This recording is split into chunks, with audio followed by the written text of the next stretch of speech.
नमस्कार मु सोमनाथ साहू आपण मानक स्वागत करुच्ची मो गाँ मो माटी यूट्यूब चैनल को।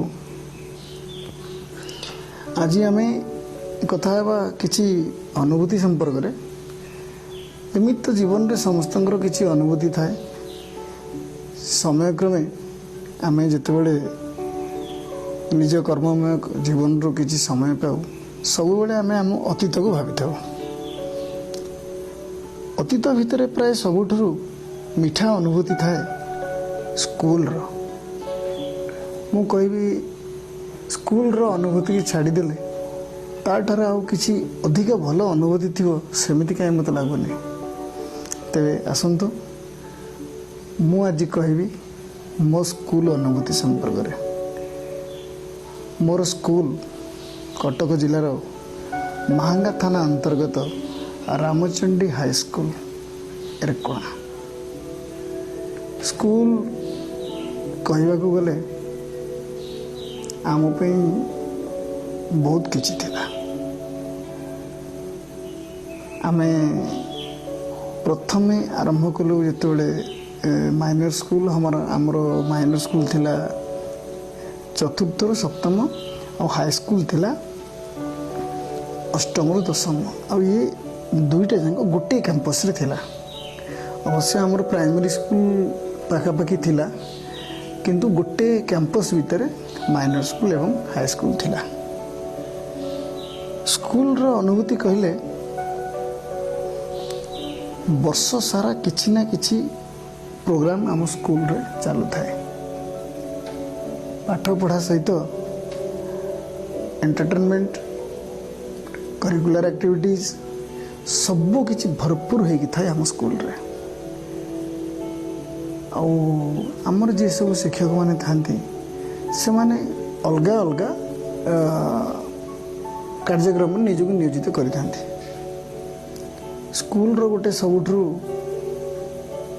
बड़ अनुभूति थाए गणेश पूजा एवं सरस्वती पूजा। बोधवे अनेक स्कूल रे खाली सरस्वती पूजा हुए किंतु आम स्कूल रे गणेश पूजा सरस्वती पूजा उभय हुए। से ही दिन को आम प्रति वर्ष सी केमिटी गणेश पूजा और सरस्वती पूजा आसो आम अनै बसी था। पूजा पूर्व कम से कम 15 दिन पूर्व केमिटी आमर पूजा सुचारू रूपे पालन करा जिवो सेथिपई गोटे कमिटी हुए। कमिटी साधारणतः नवम क्लास पिला माने से कमिटी मुख्य था कारण दशम श्रेणी पिला मानकर आगु परीक्षा थाए से माने पाठ पढ़ारे व्यस्त था से कौन दायित्व दि जाए जहाँ दायित्व दि जाए मुख्य भाव में आमर नवम श्रेणी पिला माने सब बुझाबुझी करती। मु आम स्कूल कथा कहबी से कमिटी जे आमर सार था श्रीयुक्त दीनबंधु पात्र तांकु छाड़ीदेले प्राय कमिटी गठन करने असंभव। बाकी केबे केबे सामान्य क्रमे सार जब असुविधा थाए अन्य कई सार मैंने दायित्व नियंती। आमर जे क्रीड़ा शिक्षक थिले श्रीयुक्त निरंजन नायक तांको भली टैलेंटेड लोक एक्टिविटीज क्रीड़ा शिक्षक पढ़ेवा सबु थिरे किछि से पारंगम थिले। तो जाहो आमर पूजा पर्वाणी साधारणतः दीनबंधु सार बा पात्र सार सब नहीं था।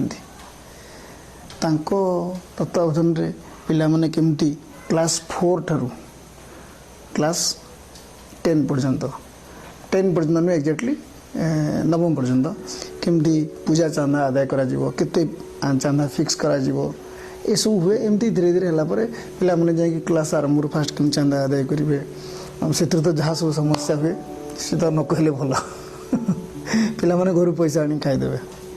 तेज जहाँ चांदा आदाय हुए चांदा आदाय हला परे जिते आप पाखी आसो दशम श्रेणी पिला मानकर गोटे दायित्व थाए साज सजा। गोटे दिन पूर्व जाई से स्कूल रे रहिबे सेठी साज सजा करिवे। आ जदि भोजीर आयोजन थियो ताले नवम श्रेणी पिला भी रहिके तत्वावधान तांको तत्वा माने सार भी आसी सेठी रहिबे राति रे। दशम श्रेणी पिला माने से केमती साजसजा करेंगे नवम श्रेणी पिला माने केमती आगामी दिन पे केमती चुली खोला हम केमती भोजी हम बस समय समानुक्रमे आमर भोजी धीरे धीरे बंद हो गला केवल सरस्वती पूजा करागला। आम छोट थिला बेले अवश्य देखी ड्रामा भी हुए किंतु आम समय प्राय ड्रामा है जहाँ हुए पूजा प्रवणी हुए पूजा पूर्व दिन राति में साजसजा हम नवम श्रेणी पिलाने केमती भोजी प्रसाद जो हम तापी आरेंजमेंट करेंगे यही सब है भितर तार गोटे अनुभूति अलग स्कूल रे रही सार माने तत्वावधान रे काम करवा से मजा मजलिस बहुत किसी से सब अनुभूति जी ही सेठी पढ़ी से सब को सामना कर बुझीपर तापर पूजा हुए नॉर्मली पूजा दिन जमी सब पिला आसती से तो गोटे अलग खुशी हाँ गोटे बड़ जिन हो जो विभाग बंटन कराई था खाद्य परिवेशन करेंगे दशम पिला अष्टम पिला सेमती गोटे किसी दायित्व थी किए पत्तर पकेब किए पत्तर गोटेब किए पानी दब किए शांति श्रृंखला रक्षा कर सबकि वेल डिस्ट्रीब्यूटेड यहीटा थिला गोटे बड़ जिनस सेठू आम शिखु केमिति अनुशासन डिस्ट्रीब्यूट केमती करवा गोटे आरेंजमेंट केमती करवा जदि आमको बहुत अनेक जगार इवेंट मैनेजमेंट जोटा कहुँगी सेटा गोटे माने बालांस भाव में करा जाए ये गला गोटे पूजार अनुभूति प्रत्येक वर्ष आमर जो वार्षिक परीक्षा हुए फाइनल एग्जामिनेशन ता पूर्व सब क्लासरूम को पूर्व आमर जे आराध्य देवी अच्छा स्कूल जहाँ नाम रे स्कूल है माँ रामचंडी तांको पाखरे गोटे पूजा करा जाए मार्जना करा जाए सेठी किंतु कौन हुए आम से पूजार खाली रामचंडी माँ को मार्जना करा जाए सेठी आमर एरकोड़ा गाँव ग्राम देवती अच्छा जे काल ठाकुराणी आउटे आमर हनुमान गोरतांग ग्राम मो नाटी प्लेस जो नाटी विलेज गोरतांग ग्राम हनुमान पाखे पूजा अर्चना करा जाए से ठाकुर पूजा पर जो प्रसाद हुए स्कूल रे समस्त सब क्लास रे बंटा जाए तार गोटे अनुभूति अलग कौन पूजा पूर्व 5 दिन पूर्व पिला माने से किछि पिला जे क्लास रे साधारणतः लीडिंग करती से माने केमिति भोग हम कौटू कदली आसो कौ हाटू छेना आसो कौ दुकान गुड़ किणा हम आमर पाखापाखि गाँ सब जो अच्छी केउटखंडी सेपरे अलियारा पड़ामुरी सिंधुपुर एठू सब कदली कलेक्शन कराव सी गोटे अलग अनुभूति स्कूल रो यथा संभव आम परमिशन नौ जमी जहाँ नियम अनुसार परमिशन नेला आम जापर सबू सेक्शन वाइज दुईटा सेक्शन थाए सेक्शन ए सेक्शन बी सब सेक्शन रो पूजा करा जाए सी गोटे अलग अनुभूति से दिन आउ पाठ पढ़ा हेनी जो दिन जार पूजा थी से दिन आउ पाठ पढ़ा हेनी तेरे ये गोटे अनुभूति और गोटे बढ़िया अनुभूति प्रति वर्ष आमर स्कूल क्रीड़ा प्रतियोगिता बा स्पोर्ट्स डे साधारणतः 3 दिन धरी हुए आमर प्रथम दिन द्वितीय दिन तृतीय दिन 3 दिन धरी हुए प्रथम दिन जो आम आरंभ हम सुखापड़ा पड़िया हूँ स्कूल पड़िया पाख गोटे छोट नदी अच्छी मईजुरा नदी पार होगी आमको सेपट जावाक पड़े और से रास्ता अच्छी नदी सुखला थाए आम से जाऊ नदी पार होगी सेठी आम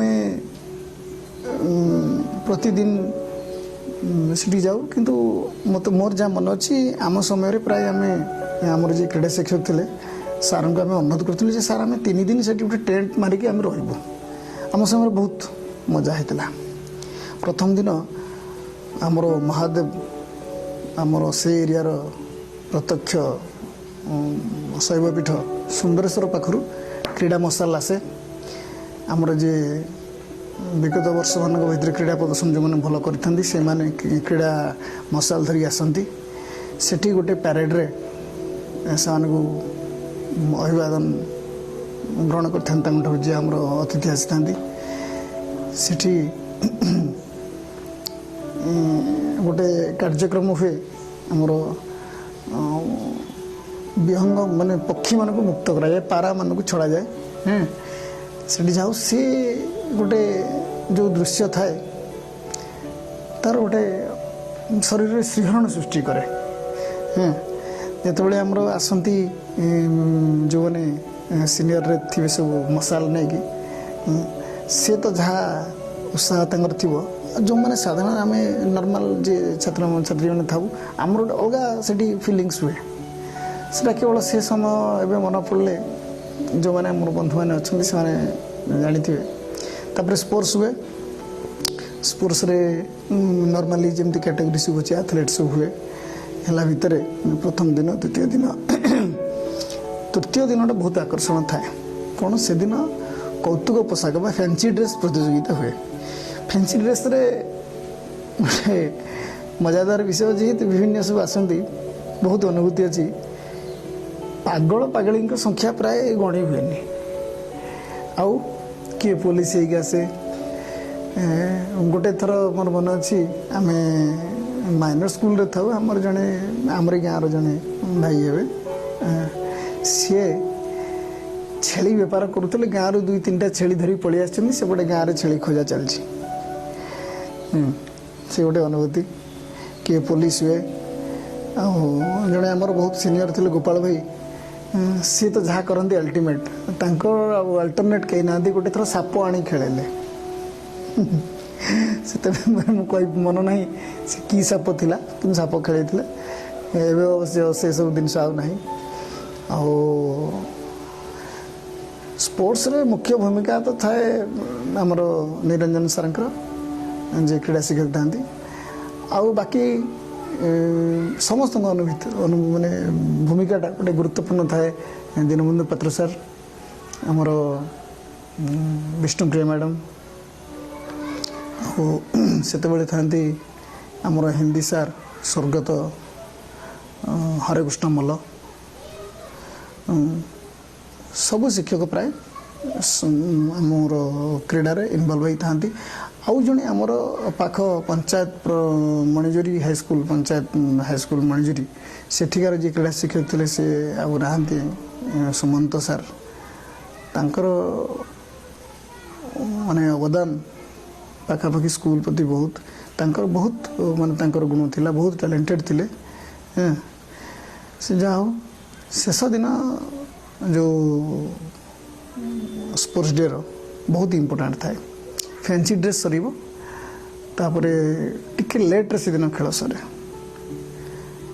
लास्ट गोटे दृश्य थाए जोटा बहुत थर मो अनुभूति की आसी बहुत थर मते माने से समय को नहीं जाइए पताका जो अवतोलन करा जाए क्रीड़ा पताका से समय रे आमर जे क्रीड़ाविद मैंने से माने जाती पताका अवतोलन करती कमांडिंग करते आमर निरंजन सर कौन हुए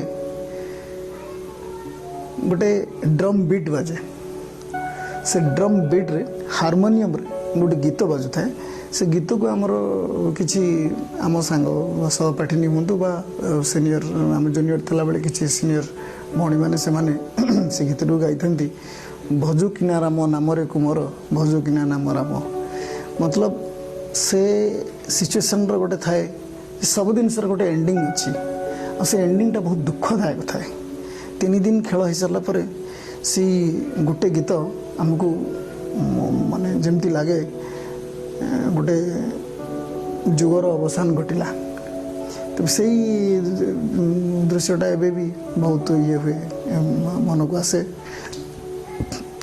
सी जमती खेल आरंभ जमती क्रीड़ा मसल आसला बेले जो भाई खुशी थिला ये टिके दुख दिए आमको तापर खेल सरी जाए तापर पुणी बेंच डेस्क बो आरंभ हुए है सरी जाए पुणी आम नॉर्मल लाइफ के आस जाऊ कि पुणी पाठ पढ़ा पुणी दंड विधान स्कूल रे जमती जहाँ सब हुए ये गोटे कथा स्कूल रे अनेक समय हम देखीचु आखपाख अंचल जदि किसी असुविधा पड़ी था क्या विपत्ति आसी था जमी घर पड़ जाए प्राय स्कूल पिला माने ଏସବୁ କଥା ଶୁଣିକି ତୁରନ୍ତ ଯାଇ ସେଠି ପହଞ୍ଚନ୍ତି। ଯଥାସମ୍ଭବ ଉଦ୍ଧାର କାର୍ଯ୍ୟ ଯେମିତି ଯାହା ହଉ ନିଆଁ ଲିଭିବା ପାଇଁ ଯେଉଁମାନେ ସିନିୟର ମାନେ ଥାନ୍ତି ବହୁତ ଥର ଆମମାନେ ବି ସେଠିକି ଯାଉ। ବହୁତ ସାହାଯ୍ୟ ସହଯୋଗ ପିଲାମାନେ ପ୍ରାୟ କରିଥାନ୍ତି। ଏମିତି ଅନେକ ଅନୁଭୂତି ଭିତରେ ଆଉ ଗୋଟେ ଅନୁଭୂତି ଥାଏ ଯେଉଁଟା ଏବେ ପ୍ରାୟ ଆମ ଏରିଆରେ ବିଲୁପ୍ତ ହୋଇଗଲାଣି। ଆମ ମାହାଙ୍ଗାର ଜଣେ ମାହାଙ୍ଗା ମାଟିର ଜଣେ ସୁଯୋଗ୍ୟ ପୁତ୍ର ସ୍ୱର୍ଗତ ଗଣକବି ବୈଷ୍ଣବ ପାଣି, ତାଙ୍କର ଜୟନ୍ତୀରେ ଆମର ପୁରା ସାରା ମାହାଙ୍ଗାରେ ଗୋଟେ ଗଣକବି ବୈଷ୍ଣବ ପାଣି ଜୟନ୍ତୀ ପାଳନ କରାଯାଏ। ସେତେବେଳେ ସ୍କୁଲ ସ୍ତରରେ ବା କ୍ଲବ ସ୍ତରରେ ଗୋଟେ ଗୀତିନାଟ୍ୟ ପ୍ରତିଯୋଗିତା ହୁଏ 2 ଘଣ୍ଟା ଧରି। ଗୋଟେ ରାତିରେ ପ୍ରାୟ 3ଟି ଦଳ ବା 3ଟି ସ୍କୁଲ ଅନୁଷ୍ଠାନ ଯେଉଁ ଇଏ କରିଥାନ୍ତି ଗୀତିନାଟ୍ୟ କରିଥାନ୍ତି। ଆଉ ତା ପୂର୍ବରୁ ସାହିତ୍ୟ ଆଲୋଚନା ହୁଏ। ଓଡ଼ିଶାର ବହୁତ ବଡ଼ ବଡ଼ ସାହିତ୍ୟିକ ଆସନ୍ତି। ଆମ ମାହାଙ୍ଗା ମାଟିରେ ସେତେବେଳେ ଯିଏ ଥିଲେ ଶେଖ ମତଲୁବ ବଲି,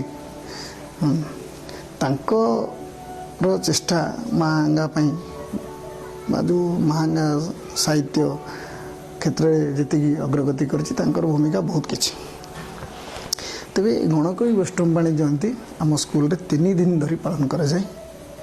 3 ଦିନ ହେଲେ ଗୋଟେ ପ୍ରଥମ ରାତିରେ 3ଟି ଦଳ, ଏମିତି 3 ଦିନ 9ଟି ଦଳ କରିଥାନ୍ତି। ସେ 3 ଦିନ ପୁରା ଆମ ଗାଁ ମାନଙ୍କ ପାଖାପାଖ ଗାଁରେ ଗୋଟେ ପର୍ବ ଭଳି ପାଳନ କରାଯାଏ।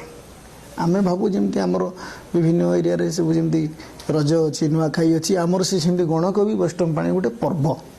ଘରେ କୁଣିଆ ଭର୍ତ୍ତି, ଖାଇବା ପିଇବା ମୌଜ ମଜଲିସ୍, 3 ରାତି ଧରି ଆମର ଗଣକବି ବୈଷ୍ଣବ ପାଣି ଦେଖା ହେବ। ସେତେବେଳେ କୁମାର ପୂର୍ଣ୍ଣିମା ସମୟ, ପ୍ରାୟ ପାଗ ଭଲ ରହେ, ହାଲକା ହାଲକା ଥଣ୍ଡା ଲାଗୁଥାଏ। ତ ସେ ସବୁର ଗୋଟେ ଅନୁଭୂତି ଅଲଗା। ତ ଆମେ 3 ଦିନ ଯାକ ବହୁତ ଏନ୍ଜୟ କରୁ, ଗୀତିନାଟ୍ୟ ଦେଖୁ। ସେ ସମୟର ଗଣକବି ବୈଷ୍ଣବ ପାଣିଙ୍କର ଗୀତିନାଟ୍ୟ ଏବେ ବି ଦେଖିଲେ ଆମର ଦେହରେ ଶ୍ରୀହରଣ ସୃଷ୍ଟି ହୁଏ। ଯେତେବେଳେ ଆପଣଙ୍କର ଆରମ୍ଭ ହୋଇଯିବ ଯେଉଁ କନସର୍ଟ, ସାହାନାଇ ଆଉ ବିଗୁଲ ଯେତେବେଳେ ବାଜିବ, ସେର ଅନୁଭୂତି ଅଲଗା।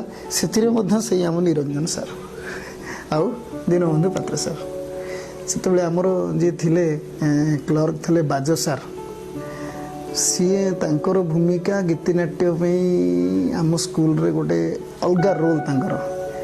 ସିଏ ସାହିତ୍ୟରେ ତାଙ୍କର ବହୁତ ଗଭୀର ଜ୍ଞାନ, ଆଉ ଗୀତିନାଟ୍ୟ ନିର୍ଦ୍ଦେଶନା ଦେବାରେ ତାଙ୍କର ଆମର ନିରଞ୍ଜନ ସାର୍ଙ୍କର ଭୂମିକା ମାନେ ଗୋଟେ ଅଲଗା ଥାଏ। ନିରଞ୍ଜନ ସାର୍ଙ୍କର ନିର୍ଦ୍ଦେଶନାରେ ଗୀତିନାଟ୍ୟ ଯଦି ପ୍ରଥମ ନ ହେବ ସେ କାହିଁକି ନିର୍ଦ୍ଦେଶନା ଦେବେ? ଆଉ ବାକି ରହିଲା ତାଙ୍କ ସହଯୋଗରେ ଦଧି ଭାଇ ଆଉ ସୁକ ଭାଇ ମରିଗଲେଣି, ସିଏ ବି ଥାନ୍ତି, ସେ ସେଠାରେ ପ୍ରାୟ ରୁହନ୍ତି। ଆଉ ପାଖପାଖ ଆହୁରି ସବୁ ବିଭିନ୍ନ ଲୋକ ସାହାଯ୍ୟରେ ଗୀତିନାଟ୍ୟ ହୁଏ। ଗୀତିନାଟ୍ୟ ଦଶହରା ଛୁଟି ସମୟରେ ଶିଖା ହେବ। ତ ଆମର ଖାଇ ପିଇ ଦେଇକି ଗୀତିନାଟ୍ୟ ପାଖରେ ସେଇ ଗୋଟେ ରିହର୍ସାଲ୍କୁ ସବୁବେଳେ ଦେଖିବୁ। ତାହାର ଗୋଟେ ଅନୁଭୂତି ଅଲଗା। ଆଉ ଯେଉଁଦିନ ଫାଇନାଲ୍ ରିହର୍ସାଲ୍ ହେବ ସେଦିନ ସେ ନାଗରା ଆସିବ, ବିଗଲ ଆସିବ, ସାନାଇ ଆସିବ, ସେଦିନ କମ୍ପିବ। ସେଦିନ ଆଉ ଖାଇବା ପିଇବା ଭୁଲିଯିବୁ। ତ ଇଏ ଗୋଟେ ଗଣକବି ବୈଷ୍ଣବ ପାଣିଙ୍କ ଜୟନ୍ତୀ ଗୋଟେ ଅନୁଭୂତି। ତ ୟାରି ଭିତରେ ଏସବୁ ସରିଯାଏ। ଧୀରେ ଧୀରେ ଆମେ ଯେତେବେଳେ 10ମ କ୍ଲାସ୍କୁ ଉନ୍ନୀତ ହେଉ, ତାପରେ ପାଠପଢ଼ା ବୋଝ ଟିକେ ବଢ଼ିଯାଏ। ସେତେବେଳେ 9ମ ଶ୍ରେଣୀ 10ମ ଶ୍ରେଣୀ 2ଟା କ୍ଲାସ୍ର କୋର୍ସ ମିଶାଇକି ଆମେ ପରୀକ୍ଷା ଦେଉ। ଆଉ ସେଥିରେ ବି ସବୁ ପ୍ରି ଟେଷ୍ଟ ପରୀକ୍ଷା ପରେ ଆମର ଆସିଯିବ ଫେୟାରୱେଲ୍ ମିଟିଂ। ଫେୟାରୱେଲ୍ ମିଟିଂର ଗୋଟେ ଅନୁଭୂତି ଅଲଗା। ସବୁ ସ୍କୁଲର ପିଲାମାନେ ମିଶିକି ଆମମାନଙ୍କୁ ଫେୟାରୱେଲ୍ ଦିଅନ୍ତି। ସେଦିନ ଗୋଟେ ଫେୟାରୱେଲ୍ ସଭା ଆୟୋଜନ କରାଯାଏ, ବିଦାୟକାଳୀନ ସଭା। ବହୁତ ଦୁଃଖ ଲାଗେ ସେଦିନ, କାରଣ ଆମେ ସ୍କୁଲକୁ ଛାଡ଼ିକି ଯାଉଥାଉ। ଗୋଟେ ଗ୍ରୁପ୍ ଫଟୋଗ୍ରାଫି ହୁଏ। ଗ୍ରୁପ୍ ଫଟୋ ହେଲା ପରେ ଟେଷ୍ଟ ପରୀକ୍ଷା ପରେ ଆମେମାନେ ସବୁ ଘରେ ରହିକି ପାଠ ପଢ଼ୁ।